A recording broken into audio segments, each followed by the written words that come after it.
À l'entame et après la cérémonie d'accueil, le général de corps d'armée a observé à l'entrée du siège de la région un moment de recueillement à la mémoire du défunt Moudjahid Boudjnan Ahmed Dissi Abbas, dont le nom est porté par le siège de la région. Il a ensuite déposé une gerbe de fleurs devant la stèle commémorant sa mémoire et a récité la Fatiha sur son âme et celle de nos valeureux chouhada.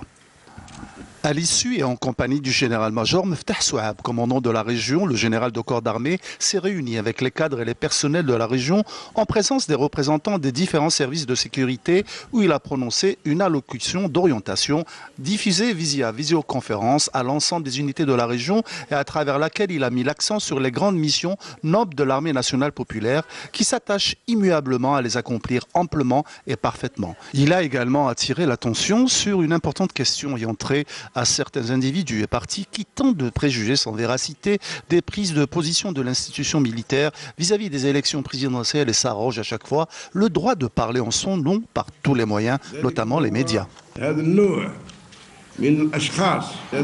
Je tiens à cette occasion à rappeler, voire attirer l'attention sur cette importante question où certains individus et partis, mus par des ambitions démesurées et animés par des intentions sournoises, ont pris l'habitude à l'approche de l'échéance électorale présidentielle de tenter de préjuger sans véracité des prises de position de l'institution militaire vis-à-vis des élections présidentielles et s'arrogent même le droit de parler en son nom par tous les moyens, notamment les médias.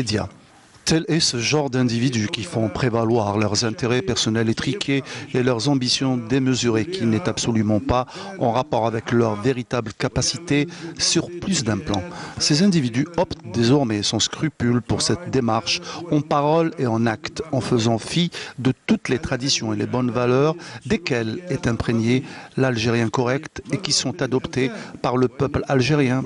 Ces bonnes manières sont les mêmes auxquelles l'armée nationale populaire ne cesse, avec l'aide d'Allah, de donner la place méritée. Et c'est à la lumière des orientations de son Excellence, le président de la République, chef suprême des forces armées, ministre de la Défense, que notre armée œuvre sans répit à rendre la conduite de ses personnels militaires, avec leurs différents grades et diverses responsabilités, une source d'inspiration et un exemple à suivre sur le chemin de la droiture qui cadre avec les valeurs de l'armée nationale populaire et sur lesquelles elle s'appuie dans sa démarche qui constitue le fondement de son caractère légaliste et républicain, respectueux de l'ordre constitutionnel. Une armée qui n'a jamais de leçons à recevoir d'individus qui n'existent que par les cercles qui les commanditent.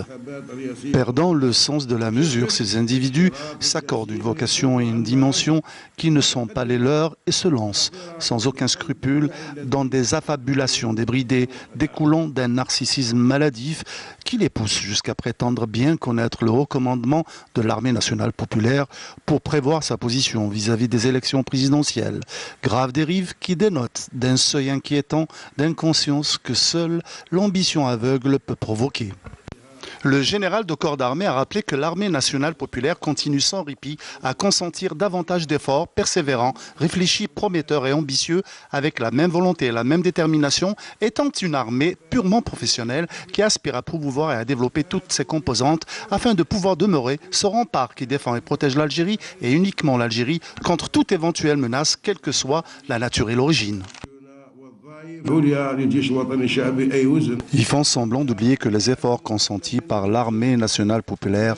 sont des étapes franchies pour l'Algérie et exclusivement pour l'Algérie. Ces étapes s'appuient en réalité sur une stratégie clairvoyante qui a permis de relever les multiples défis. À ce titre, nous soulignons que la réglementation juridique sert toujours de contrôleur et de gardien contre tout agissement ou dépassement et elle protégera les intérêts de l'armée nationale populaire et de l'Algérie. Sur ce, cette réglementation juridique doit rester en vigueur et à travers laquelle notre institution se réserve le droit de faire appliquer à l'encontre de ces individus les mesures légales appropriées. Le général de corps d'armée a visité l'école des cadets de la nation en Oran, où il s'est enquis des conditions de vie, des moyens pédagogiques mis à disposition avant de présider une rencontre d'orientation avec les cadettes et les cadets adressée aux 10 écoles des cadets de la nation déployées à travers tout le territoire national.